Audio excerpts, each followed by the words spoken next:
Welcome to the Purple Couch. My name is Frederic Li. Today's guest is Alejandro Enriquez and Matt Britzka. They are part of the Gaming Gators at SFSU. So, what is the Gaming Gators?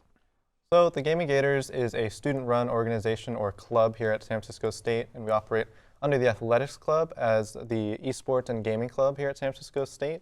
We're currently at around 1,500 members, and we host various competitive teams.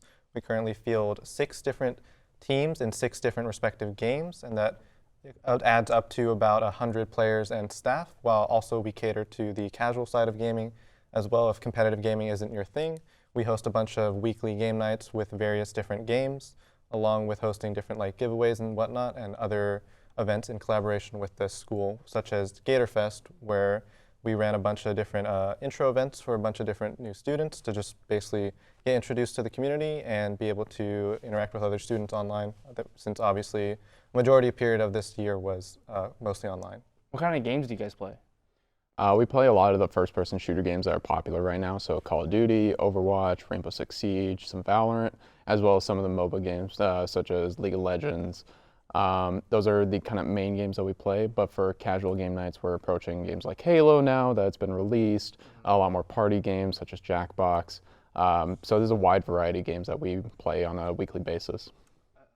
In your guys' list, I saw you guys have Roblox as one of your games. I'm not responsible for that. Why did you guys put Roblox? We put Roblox since we saw it was kind of on the rise. If anyone's familiar with or isn't living under a rock, I'm pretty sure they've seen Squid Game or heard of it.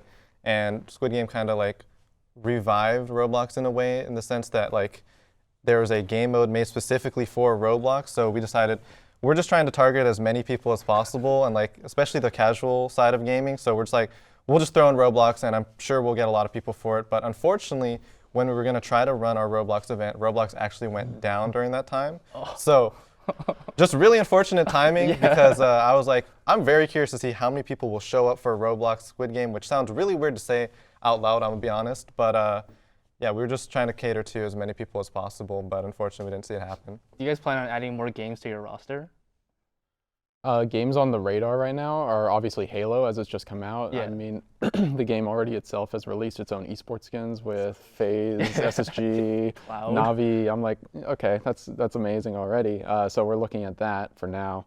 Are there any other big games that we have on the radar?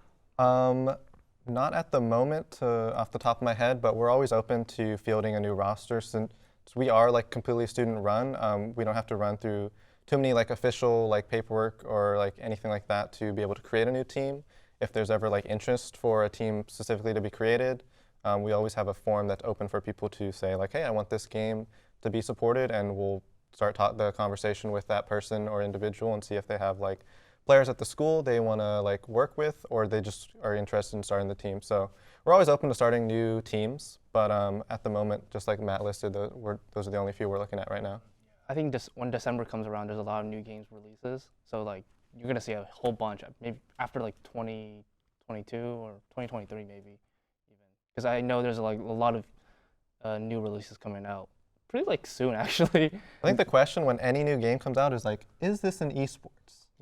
Can this be a competitive game? And I feel that's just throwing out too many games now at this point. Well, you have the obvious candidates, Call of Duty is always going to get a re-release every year that you have to restock a team for, and then you have kind of those longer-term games, so Rainbow Six and Overwatch, that have been around for a long time, and you're just still trying to kind of build those rosters.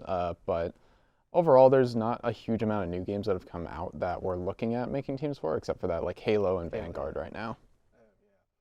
I was gonna ask you about the history of esports, but I feel it's too complicated of a question. I was just gonna ask then, how did you guys get into esports?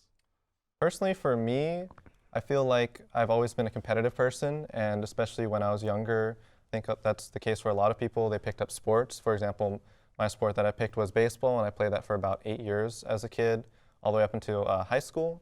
And so I've always had the competitive drive to just compete and just be the best. And that's just something that I carried into gaming basically once I discovered what gaming was, which was basically the same time I stopped playing baseball. I was I need to fill this competitive drive somehow, and just like that, I found myself a computer at home, and first game I think I picked up was Pokemon, and I was playing Pokemon battles online, and I was wow, this is such a great feeling being able to compete against someone else. I wonder what I could do with this. And so eventually I just went further and further down the rabbit hole and discovered different games, such as like Team Fortress 2, which was one of the like biggest games that I first started off with. Yeah, it's a great starting game. It was like the first like competitive shooter I played, followed by like CS:GO. Yep, CS:GO exactly. CS:GO, and then I played StarCraft as well, which was like more of like the strategy type games, which kind of converted me into League of Legends because I met like a professional League of Legends player known as Jay, or Huhi, who plays for 100 Thieves. And I talked to him a bit when we were just playing StarCraft, and then he eventually invited me into his like Discord server where I met other people in esports. And through that, I just slowly started asking around, like, you know, what esports was basically really about, because I'm just playing games at this point. And I'm just like, is there more to games than just, you know, playing it? And so I was able to like connect with other people in the esports field, and then eventually I joined the club here, SF State, during my freshman year as one of the players for League of Legends. And I basically just played on the team for the year, and then after the period of playing, I got approached by our former president, Austin Oliver, who asked me if I wanted to be a team manager for League of Legends, and I gladly took that up since I thought that was the next step into progressing in esports. And then somehow I became president. I made the leap from team manager to president after working behind the scenes with him for a while. But that's basically my journey from start to finish, from being a competitive baseball player to now becoming a esports player, and now that's the field I work in as well. How did you get into Oh, you want my full life story as well? I Okay, mean, just like, you know, a background of how you got into esports, yeah.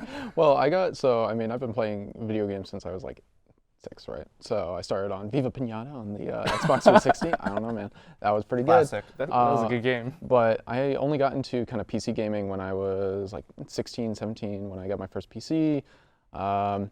I had been playing, sports ball, I'd been playing water polo since I was probably around the same age. So I've been kind of around the block on competitive like sports as well. I think Rainbow Six Siege was the third first-person shooter game I tried to play, and I've been playing it ever since. Came to SF State, got approached by the Rainbow Six team manager at the time during my freshman year. Got pulled into the team as a sub, and then have been playing it ever since. I'm now third year.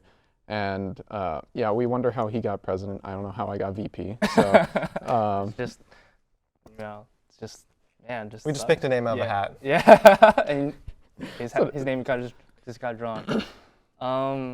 So there's a like during quarantine, we saw a lot of boom in Twitch streamers. I was wondering, like, did quarantine help with like esports in some sort of way? Yeah, I think esports really, like, that was the silver lining of the pandemic, with everyone like being online and whatnot, since we as a club, compared to the other, because we're technically an athletic club here at San Francisco State, we were the only club to be able to still operate, because we primarily operate only online, and we've only recently started to have some in-person like events and meetups, and obviously just like any club, we used to meet in person, and that's before I think both of our times. But during the online period, since we were operating solely online, people had basically more time to be online in a sense, and we were able to host more events than ever and be able to grow as a club. Like, for example, this year during the online period, we grew from about like 600 to 700 members to about 1,500 basically overnight, which was really surprising to see, like, everyone be able to jump in online. But we were also able to like cater to that because we were able to run more events, since there were more people that were looking to participate, let alone we were able to provide a lot of like experiences people weren't able to get being solely online, especially in college, since at the moment, like most of the time, you can't really go in person in class or like interact with your classmates other than maybe online. Maybe you'll DM somebody on Zoom or something like that. But we were able to host like a bunch of different events for students, and people were able to like meet like their friends that they call friends. And others just students at school that otherwise they wouldn't be able to have. So the online period was definitely like a good thing for us, obviously during a horrible time, but there was obviously the silver lining that we were just able to grow. So there was a big shift over quarantine. What we found was previously we had just been kind of knuckled down into our competitive teams, but once everyone went home, we noticed that there's a huge casual audience as well that we had to cater to. That casual audience grew, like Alejandro said. We gained 1,000 members over a week-long period, which is honestly insane for a student-run club, and for a staff of about 20 people to manage that many people is not a great combination. But for the competitive aspect as well, all these other schools also went home. So there's also this online competitive aspect where they all can focus in on their teams, and there's a lot more of these competitions being run, especially through the online space. All right, so like wrapping up, is there any like ways, like people who are interested, how do they like join this club? How do they contact you? Well, you can find us through our socials, which are linked basically if you go to Gator Experience, which is the main website for finding all the information about the different clubs at SF State. You can go to Gator Experience, log in with your student ID, and look up Gaming Gators, and you'll be able to find us there. But you can also find us on all our socials, which are usually at GGSFSU, which we're listed on Twitter, Instagram, and then our Twitch is GGSFSU_. But you can always find us also along in the different Discords if you're already on Discord. You can find myself and Matt usually pretty much online a lot of the time, whether you're in our own Discord or the other various Discords at San Francisco State. And there's also a, a San Francisco State hub on Discord. So by default, by using your San Francisco State email or any EDU email, it will direct you to your school's like hub, and it will tell you all the schools, or sorry, not all the clubs that are listed under your school. So you'll find us near the top because we are one of the, like Matt said, overnight, we basically became one of the largest clubs at San Francisco State. So if you go to the hub, you'll be able to find us there. Yeah, we're usually pretty much available to be able to find online if you have any questions. Oh, that's great. Well, that's all we have today, folks. I would like to thank you, Alejandro and Matt, again for coming on to the Purple Couch. We'll see you guys next time.